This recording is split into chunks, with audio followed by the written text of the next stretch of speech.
जय भीम नमोबुद्धाय. बघूया बातमीपत्रातल्या आजच्या घडामोडी.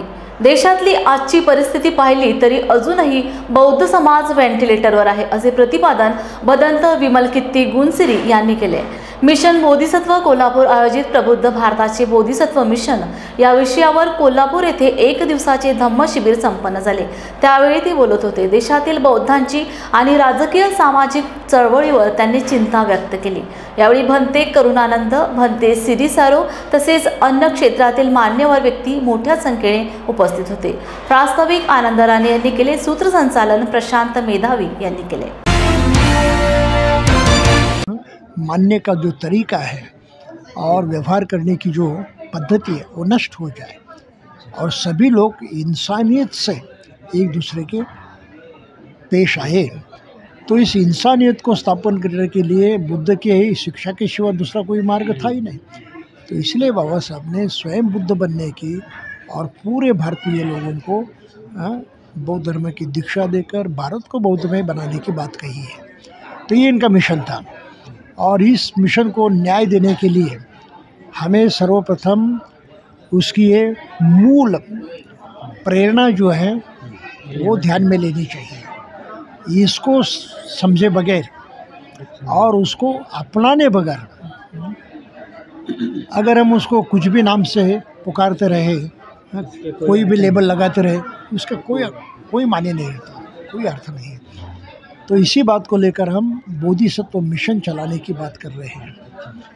तो बोधिसत्व मिशन चलाने में महत्वपूर्ण जो पॉइंट्स हैं वो ये है कि सर्वप्रथम आपको मनुष्यता का, परिपूर्ण मनुष्यता का आदर्श कबूल करना चाहिए. केवल कबूल करके ही आप रुक नहीं सकते, उसको अपनाना चाहिए और प्रत्यक्षात उतारना चाहिए. इसको हम धर्मांतर कहते हैं.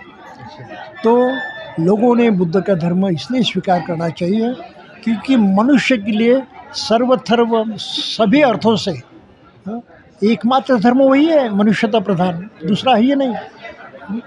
और फिर भी आपने दूसरे धर्मों को नहीं छोड़ा, कोई हर्ज नहीं, लेकिन कम से कम इतना तो कबूल करो कि सबसे ऊंचा आदर्श बुद्ध ने स्थापित किया है और उसका हम किसी ही तरह विरोध नहीं करेंगे. बस इतनी बात भी और लोगों ने स्वीकार की तभी काम चलता है. तो उसका उस तरह से वो भी बौद्ध बन जाते हैं, मानते हैं. तो ये तरीका अपनाकर हमें लोगों की सहायता करनी चाहिए. और जो जातिवाद है, जो अनेक कारणों से नष्ट नहीं हो रहा है, उसको नष्ट होने के लिए हमें खास प्रयास करने चाहिए. तो उसके मूलतः एक महत्वपूर्ण प्रयास है जातिवाचक जो नाम है उनका त्याग करना. जब तक आप जातिवाचक नामों का त्याग नहीं करते, जब तक आप जातिवाचक नामों का त्याग नहीं करते, उसको पकड़कर ही रखते हैं, तो यकीन मानिए आप जाति को कायम रखते हैं. ये अपनी गलती है हर आदमी की और हर आदमी ने इस गलती में सुधार करना चाहिए कि भाई मैं नहीं करूँगा. आज के युवक है उसे क्या, आज के युवक आज के युवा युवतियाँ जो हैं उनको ना तो बुद्ध धम्म का कोई ज्ञान है, ना तो बाबा साहब के बारे में अच्छी जानकारी है.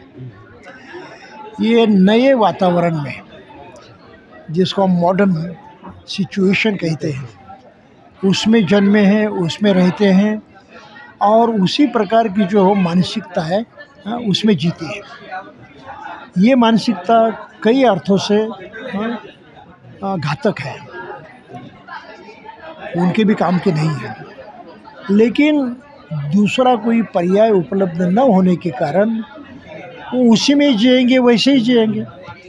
तो उनकी सहायता करने के लिए भी हम ये बोधिसत्व मिशन उनके सामने प्रस्तुत करते हैं कि एक इंसान होने के नाते तुम्हें किस तरह से अपने आप को इंसाफ देना पड़ेगा. अगर आपने स्वयं को इंसाफ नहीं दिया तो क्या होगा? बर्बादी है, बर्बादी है. तुम्हारी भी औरों की भी है. और बर्बादी के तो कारण तो तुम्हें नहीं बनना चाहिए किसी हालत में. तो इसलिए बोधिसत्व मिशन को अपनाना चाहिए। तो इस तरह से हम प्रयास कर रहे हैं। भदंत विमल कीर्ती गुणसरी यामध्ये एकूण दिवसभरामध्ये 4 सत्र ठेवलेली आहेत। या 4 सत्रापैकी पहिलं सत्र बोधिसत्व मिशन म्हणजे काय, दुसरं सत्र आहे डॉक्टर बाबासाहेब आंबेडकर यांचे व्हिजन आणि तिसरं सत्र हे डॉक्टर बाबासाहेब आंबेडकर यांचे प्रबुद्ध भारताचे बोधिसत्व नियोजनासंबंधी आहे। तर ह्या 3 ते 4 सत्रांच्यामधून आम्हाला जे अपेक्षित होतं की एकूण धम्म चळवळीचे अभ्यासक आणि धम्माचा प्रचार प्रसार करणारे कार्यकर्ते निर्माण व्हावेत, त्या दृष्टीनं आज भंतेनी या ठिकाणी या 4ही सत्रामध्ये अत्यंत सुंदर अशी मांडणी केलेली आहे। म्हणजे मिशन म्हणजे काय, बाबासाहेबांचा धम्माबद्दलचा दृष्टिकोन कसा होता, त्याचं नियोजन कसं होतं आणि त्याची अंमलबजावणीची पद्धत कशी होती, या 4ही बाबी 4 सत्रांमधून उत्कृष्टरित्या भंतेजीने आम्हाला मार्गदर्शन केलेले आहेत। त्याचबरोबर या सत्रामध्ये प्रबोधन कार्यशाळेमध्ये आम्हाला अपेक्षित 100 ते 150 लोकांची अपेक्षा होती, ती पूर्ण झालेली आहे आणि सर्व कार्यकर्ते अभ्यासू जाणकार असे जिल्ह्यातील या ठिकाणी जमून त्या सर्वांनी या शिबिरामध्ये प्रश्नोत्तराच्या रूपानं सहभाग नोंदवलेला आहे आणि हे शिबिर यशस्वीरित्या पूर्ण झालेलं आहे। पंढरपूर तालुक्यातील उपरी येथे दलित समाजाच्या स्मशानभूमीवर समाजकंटकांकडून झालेले अतिक्रमण हटवण्यासाठी दलित समाजाच्या वतीने आमरण उपोषण स्मशानभूमी जागेवर सुरू केले होते। प्रशासनाच्या वतीने जागा परत मिळवून देण्याबाबत आश्वासन दिल्यामुळे उपोषण स्थगित करण्यात आले। यावेळी Republican party of India Athawale गटाचे नेते दत्ता वाघमारे, अनिल सोनवणे व समस्त ग्रामस्थ उपस्थित होते। उपरी गावातील समाज या ठिकाणी 6/1/2025 रोजी श्री कार्यकर्ते दत्ता वाघमारे यांच्या उपोषण स्थळी त्यांचं उपोषण स्थगित करण्याबाबत माननीय वरिष्ठ कार्यालयाकडील माननीय नायब तहसीलदार साहेब, सर्कल साहेब, तलाठी भाऊसाहेब, ग्रामसेवक, सरपंच, ग्रामपंचायत सदस्य व इतर गावातील सर्व नागरिक यांच्या उपस्थितीत आम्ही त्यांना आश्वासित करू इच्छितो की इथून पुढे गावातील जी काही सहकारी कामं असतील त्याच्याबाबत ग्रामपंचायतीच्या तर्फे ग्रामसेवक, सरपंच, बॉडी यांच्याकडून त्यांना पूर्णपणे 100% नियमानुसार सहकार्य असेल एवढे मी आश्वासित करू इच्छिते त्यांना। ज्या गटाच्या संदर्भात आता आदरणीय दत्ता भाऊ इथं उपोषणाला बसलेत, त्या गटाच्या संदर्भात मोजणीला ग्रामपंचायतीनं अर्ज दिला असं समजते, माझ्याकडे का अजून आलेला नाही। जरी नसला दिला तरी माझ्या ऑफिसतर्फे किंवा अजून ग्रामपंचायतीला सांगून तो अर्ज मोजणी ऑफिसला देऊन ज्यावेळेस मोजणीची तारीख फिक्स होऊन हद्दी खुणा निश्चित होतील तिथून 15 दिवसाच्या आत आपलं इथलं अतिक्रमण काढलं जाईल। उमरेड तालुक्यातील ग्रामपंचायत सुरगाव अंतर्गत मौजा, सुरगाव, उंद्री आणि खापरी येथील 96 कुटुंबांना 4 जानेवारी रोजी हक्काचे पट्टे वाटप करण्यात आले। हा कार्यक्रम उमरेडचे आमदार संजय मेश्राम यांच्या नेतृत्वाखाली पार पडला। गेल्या 40 वर्षांपासून या जमिनीवर वास्तव्य करणाऱ्या कुटुंबांना अखेर हक्काचे पट्टे मिळाल्याचा आनंद व्यक्त करत त्यांनी ग्रामस्थांना मालकी हक्कपत्राचे वितरण केले।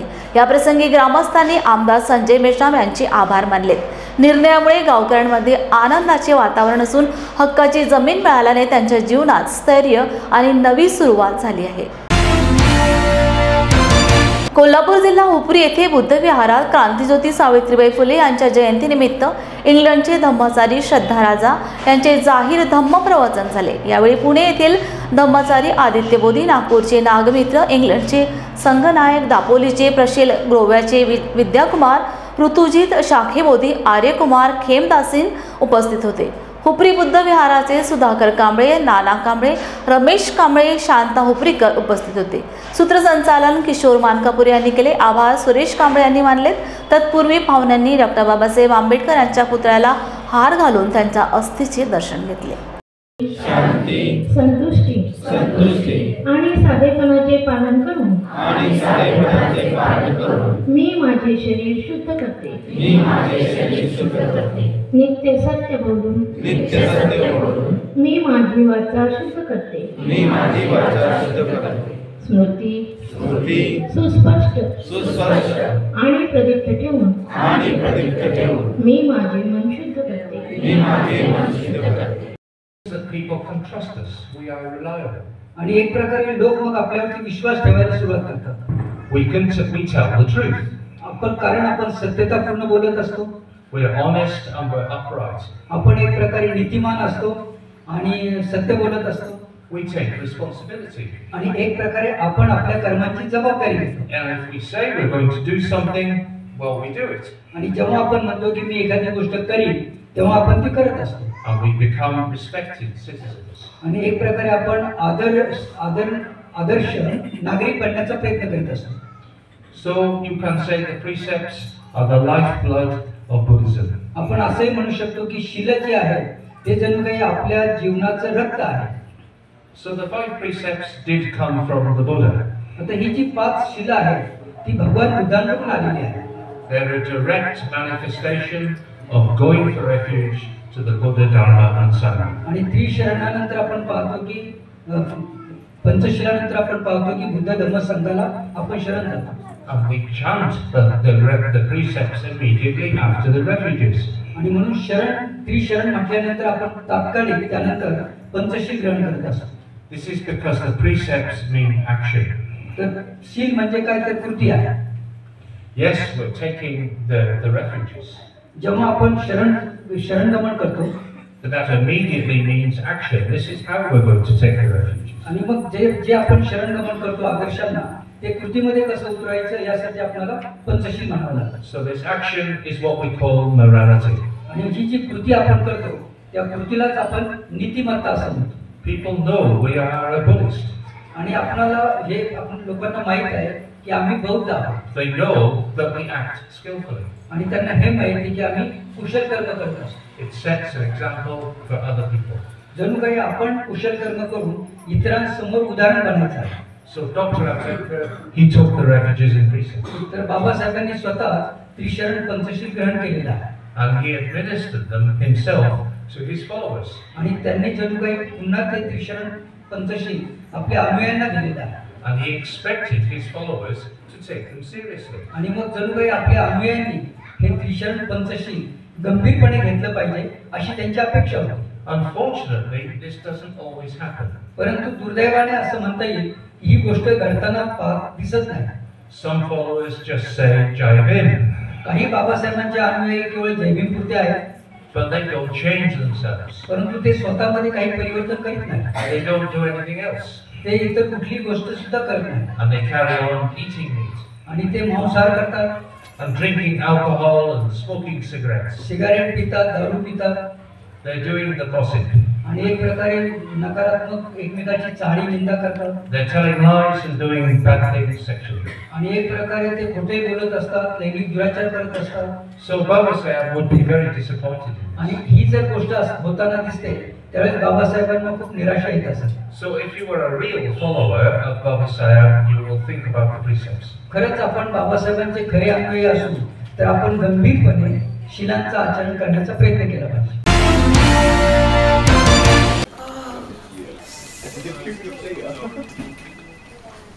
बॉस ने मीटिंग बुलाई. क्या यार, आदमी की तकलीफ को तो समझो. बाहर बाहर उठो बैठो. जनाब, तकलीफ उठने बैठने की नहीं, तकलीफ बवासीर की है। बवासीर, फिशर, भगंदर, पाइलोनियल साइंस का आयुर्वेद तथा आधुनिक लेजर से उपचार। अभ्युदय पाइल्स लेजर हॉस्पिटल, लोहार समाज भवन के पीछे, महापुष्प सोसाइटी, शताब्दी नगर चौक से मनीष नगर रोड, नागपुर। कॉल और विजिट करें www.pilesfistulacure.com। मंडळी, तुम्हाला फॅमिली सोबत चांगली वन डे पिकनिक करायची आहे का? मग आजच भेट द्या सातपुड्याच्या पर्वत रांगेत कोल्हार प्रकल्पाच्या पायथ्याशी निसर्गाच्या कुशीत वसलेलं श्याम लीला टुरिझम अँड रिसॉर्टला। पारंपरिक शेतकी संस्कृती आणि नाविन्यपूर्ण सेवा सुविधांचा अनोखा संगम, प्रशस्त फळबाग व शिवार फेरी, मुलांना एन्जॉय करण्यासाठी प्ले एरिया, विविध खेळ, स्विमिंग पूल, रेन डान्स, सेल्फी पॉइंट आणि बरंच काही। नाश्ता आणि चुलीवरील व्हेज नॉन व्हेज जेवणाचा आस्वाद, राहण्याची ही उत्तम व्यवस्था। वन डे पॅकेज 699 पासून सुरू। लग्न, रिसेप्शन, वाढदिवस यासाठी देखील स्वतंत्र व्यवस्था करून मिळेल। अल्पावधीतच लोकप्रिय झालेले कृषी पर्यटन स्थळ Shyam Leela agro tourism and resort. Booking साठी संपर्क मुक्काम तेलंखेडी, नवनाथ आश्रमाजवळ पांढुर्णा रोड, तालुका सावनेर, जिल्हा नागपूर. मोबाईल 7276366752 किंवा 9021433560. तेलारा तालुक्यातील शेतकऱ्यांना न्याय मिळण्यासाठी वंचित बहुजन आघाडीकडून निदर्शने करून धरणे आंदोलन करण्यात आले. तेलारा तालुक्यातील सन 2022 मध्ये शेतकऱ्यांना दिलेली तुटपुंजी मदत परत करण्यात यावी अशा प्रकारच्या नोटीस महसूल प्रशासनाकडून देण्यात आल्या. तसेच गायरान जमिनीवरील अतिक्रमणे निष्कासित करून त्या ठिकाणी सौर ऊर्जा प्रकल्प उभारण्याचे काम चालू असून त्या जमिनीवर अनेक वर्षांपासून गोरगरीब नागरिकांचे अतिक्रमण आहे. सदर अतिक्रमण निष्कासित करून सौर प्रकल्प उभारण्याचा शासनाचा डाव आहे. प्रकल्पाचे काम त्वरित बंद करा आणि शेतकऱ्यांना पाठविलेला नोटीस परत घ्या या मागणीसाठी वंचित बहुजन आघाडीच्या वतीने तहसील कार्यालय तेलारा येथे धरणे आंदोलन करून निदर्शने करण्यात आले.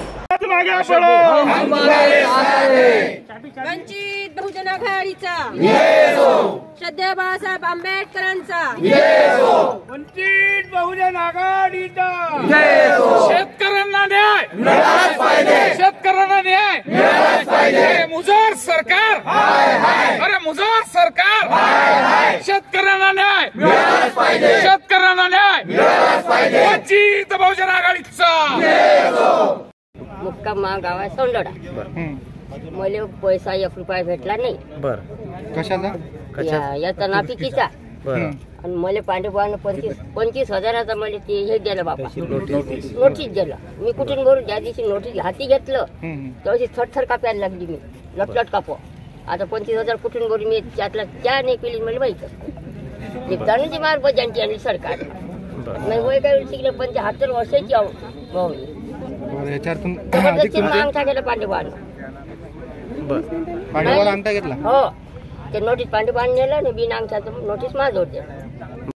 तेलारा तालुक्याच्या वतीनं आज या तहसील कार्यालयावर शेतकऱ्यांचं जे आंदोलन उभारलं गेलं त्या आंदोलनाचा विषय असा होता की अतिवृष्टीचे 2022-23चे पैसे महसूल विभाग म्हणते की आम्ही शेतकऱ्यांना जास्त दिले आणि जर ते पैसे शेतकऱ्यांनी परत दिले नाहीत तर त्यांच्या 7/12वर आम्ही बोजा चढू ही भूमिका शासनानं घेतलेली आहे. आणि या भूमिकेच्या विरोधातच वंचित बहुजन आघाडीनं आज हे आंदोलन केलेलं आहे. आणि जर शेतकऱ्यांच्या 7/12वर जर या शासनानं जर बोजा चढवला तर या विरोधात आज धरणे आंदोलन केलं. पण याहीपेक्षा तीव्र आंदोलन शेतकऱ्यांच्या न्यायासाठी श्रद्धेय बाळासाहेब आंबेडकरांच्या आदेशानं आम्ही आणि त्यामधून स्वतःचा उदरनिर्वाह चालवण्याची ही धडपड तुम्ही एकदा 1 महिन्याकरिता शेतकरी होऊन तुम्ही जीवन जगून पहा. त्यावेळेस तुम्हाला या ठिकाणी थोडी तरी म्हणजे काय म्हणतात त्याने लाज लज्जा वाटेल की आपण ज्या पद्धतीने या ठिकाणी नोटिसा पाठवल्या. पहिली गोष्ट तर कधीच अनुदान तुम्ही पूर्ण देत नाही परंतु दिलेलं अनुदान सुद्धा तुम्ही वापस मागत आहे. हे कुठेतरी तुमचा अन्याय होत आहे. मला या ठिकाणी या सरकारला म्हणायचं आहे की हेच काम तुम्ही विधानसभेच्या लोकसभेच्या पूर्वी का केलं नाही. कारण की तुम्हाला लोकांच्या डोळ्यामध्ये धूळफेक करायची होती. तुम्हाला त्यावेळेस शेतकऱ्याचं हित मोठ्या प्रमाणात दाखवायचं होतं. परंतु आता दोन्ही ठिकाणी तुमची सत्ता बसल्यानंतर वर नरेंद्र मोदी आणि खाली देवेंद्र फडणवीस बसल्याच्या नंतर लगेच तुम्ही या तेलारा तालुक्याच्या शेतकऱ्यांच्या कडून जबरीने वसुलीचा जो काही हा प्रताप तुम्ही चालवलाय प्रकार चालवलाय. मी तहसीलदार साहेब तुम्हाला या ठिकाणी विनंती करतो की हा प्रकार तुम्ही त्वरित या ठिकाणी रोका. हा प्रकार तुम्ही त्वरित या ठिकाणी रोका. जर तुम्ही या ठिकाणी वसुलीचा प्रकार जर थांबवला नाही आणि यातून जर एखाद्या शेतकऱ्याची आत्महत्या जर झाली तर तुमचं तहसीलदार पद सुद्धा वंचित बहुजन आघाडी काढण्याकरिता सरकारला भाग पडेल. ही या ठिकाणी तुम्हाला मी वॉर्निंग देतो. परभणी येथे झालेल्या संविधान प्रतीची तोडफोड, सोमनाथ सूर्यवंशी यांचा पोलीस मारहाणीत झालेला मृत्यू आणि गृहमंत्री अमित शहा यांनी डॉक्टर बाबासाहेब आंबेडकर यांच्याबद्दल काढलेले अपशब्द, बीड जिल्ह्यातील सरपंच संतोष देशमुख यांचे खून प्रकरण अशा विविध घटनांच्या निषेधार्थ डेमोक्रेटिक पार्टी ऑफ इंडियाच्या वतीने प्राध्यापक सुकुमार कांबळे यांच्या नेतृत्वाखाली कोल्हापूर जिल्हाधिकारी कार्यालयावर मोर्चा काढून जिल्हाधिकारी अमोल येडगे यांना निवेदन दिले. ऐतिहासिक बिंदू चौकातील डॉक्टर बाबासाहेब आंबेडकर यांच्या पुतळ्याला हार घालून शाहू महाराज पुतळ्यापासून हा मोर्चा जिल्हाधिकारी कार्यालयावर आला. त्यानंतर अमित शहा तसेच मुख्यमंत्री देवेंद्र फडणवीस यांच्या निषेधाच्या जोरदार घोषणा देण्यात आल्या व त्यांच्या राजीनाम्याची मागणीही करण्यात आली. बाबासाहेब आंबेडकरांचं, डॉक्टर बाबासाहेब आंबेडकरांचं, छत्रपती शिवाजी महाराज की जय, छत्रपती शिवाजी महाराज की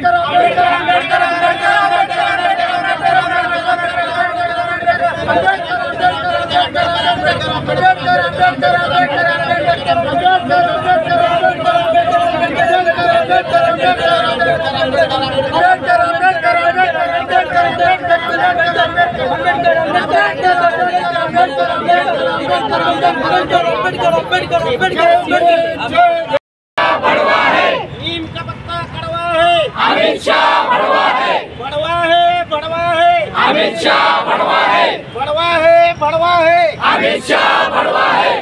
तडीपारचं करायचं काय, खाली डोकं वर पाय, तडीपारचं करायचं काय, खाली डोकं वर। कोल्हापूर जिल्हा किंवा कोल्हापूर हे छत्रपती शाहू महाराजांचं संस्थानिक आहे, पुरोगामी जिल्हा आहे। या पुरोगामी जिल्ह्यामध्ये पूर्ण जिल्ह्यामध्ये विधानसभेला पुरोगाम्यांचा एकही आमदार निवडून आला नाही। हे जरी खरं असलं तर जिल्ह्यामध्ये चळवळ संपलेली नाही हा संदेश देण्यासाठी डेमोक्रॅटिक पार्टी ऑफ इंडियानं हा मोर्चा काढलेला आहे। म्हणजे लोकसभेचं सभागृह हे बाबासाहेबांच्या घटनेवर चालतं, घटना आहे तर लोकसभा सभागृह आहे, लोकशाही आहे। अशा लोकशाहीच्या सभागृहामध्ये ह्या BJP वाल्यांनी नवीन सभागृह बांधलं, त्या सभागृहाच्या उद्घाटनला ह्या देशाच्या राष्ट्रपती मुर्मू यांनासुद्धा बोलवलं नाही, म्हणजे त्यांच्या डोक्यात मनुस्मृती आहे। रामाचं मंदिर बांधलं, त्या रामाच्या मंदिराला पायाभरणीला सुद्धा ह्या देशाची एक महिला राष्ट्रपती आहे आणि तिचा हात लागला तर राम बाटेल म्हणून त्या महिलेला बोलवलेलं नाही। ही जी मानसिकता आहे ती मानसिकता त्यांची डेव्हलप होत चाललेली आहे आणि त्याचाच एक भाग म्हणून लोकसभेच्या सभागृहामध्ये अमित शाह सरळ सरळ बाबासाहेबांचा अवमान करतात। ते विरोधकांना असं म्हणतात की आंबेडकर आंबेडकर आंबेडकर आंबेडकर असा जप आतापर्यंत एवढा वेळेस केला असता, तो न करता तुम्ही बाबासाहेब आंबेडकरचं नाव न घेता देवाचा जर जप केला असता तर तुम्हाला स्वर्ग प्राप्ती झाली असती। आता स्वर्ग कुणी बघितलं आहे? अमित शहानी पहिल्यांदा स्वर्गात जावावं आणि खाली येऊन सांगावं स्वर्ग कसा आहे, त्यावेळेस आम्ही त्याच्यावर विश्वास ठेवू। स्वर्गातून ते आल्यानंतर आमचा विश्वास बसेल, पण विश्वास आमचा डॉक्टर बाबासाहेब आंबेडकरांच्यावर आहे, त्यांच्या विचारावर आहे, त्यांच्या घटनेवर आहे। त्या घटनेचा बाबासाहेबांचा अवमान झाला तर आम्ही घरात बसू शकत नाही, आम्ही ते सहन करू शकत नाही। आणि म्हणून त्या केंद्रातला पूर्वीचा तडीपार आणि आताचा गृहमंत्री अमित शहा याचा जाहीर निषेध करण्यासाठी कोल्हापूरमध्ये आम्ही डेमोक्रॅटिक पार्टी ऑफ इंडियानं मोर्चा काढलेला आहे। दुसरा विषय, सोमनाथ सूर्यवंशी हा आंदोलनामध्ये नव्हता मुलगा, तो वकील आहे। तो त्या मोर्चाचं चित्रण करत असताना पोलिसांनी त्याला ताब्यात घेतला, आत घेतला, मारहाण केली। त्या मारहाणीमध्ये सोमनाथ सूर्यवंशीचा मृत्यू झाला। हे सगळं जग जाहीर असताना, हे सगळ्यांना माहीत असताना ह्या महाराष्ट्राचा मुख्यमंत्री फडणवीस म्हणतोय की पोलिसाच्या मारहाणीमध्ये सोमनाथचा मृत्यू झालेला नाही। हा खोटारडा मुख्यमंत्री आहे, लबाड मुख्यमंत्री आहे, देश विघातक मुख्यमंत्री आहे, दलित विरोधी मुख्यमंत्री आहे, अल्पसंख्याकांच्या विरोधातला मुख्यमंत्री आहे। तो आमच्या सर्वसामान्यांची दखल घ्यायला तयार नाही। पार्टी ऑफ इंडियाच्या वतीनं मोर्चा काढलेला आहे। बाबासाहेब आंबेडकरांचं, डॉक्टर बाबासाहेब आंबेडकरांचं, छत्रपती शिवाजी महाराज की जय, छत्रपती शिवाजी महाराज की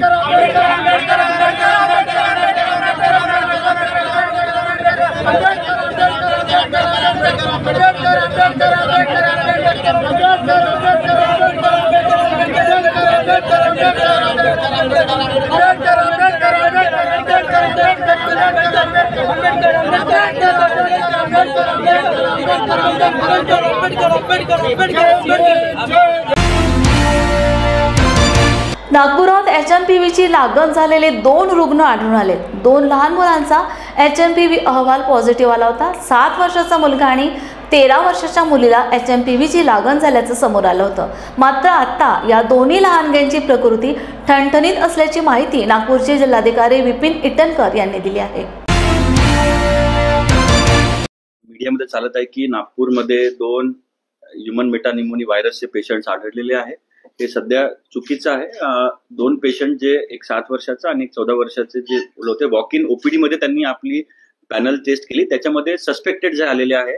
पण जोपर्यंत आम्ही NIV आणि एम्स मधून तपासणी होणार नाही तोपर्यंत त्याच्यामध्ये कसलेही बोलणं बरोबर नाहीये. कारण सध्या नागपूरमध्ये एकही केस नाही, सस्पेक्टेड आहे. आता आम्ही त्यांचा सॅम्पल जो आहे तो एम्सला आणि पुण्याला पाठवू आणि त्याच्यानंतर आपल्याला कळेल की तो पॉझिटिव्ह आहे की निगेटिव्ह. आणि दोन्ही हे जे पेशंट होते ते वॉक इन होते, कोणीच ऍडमिट नाही आहे, ते डिस्चार्ज झालेले आहे, ते सुखरूप आहे.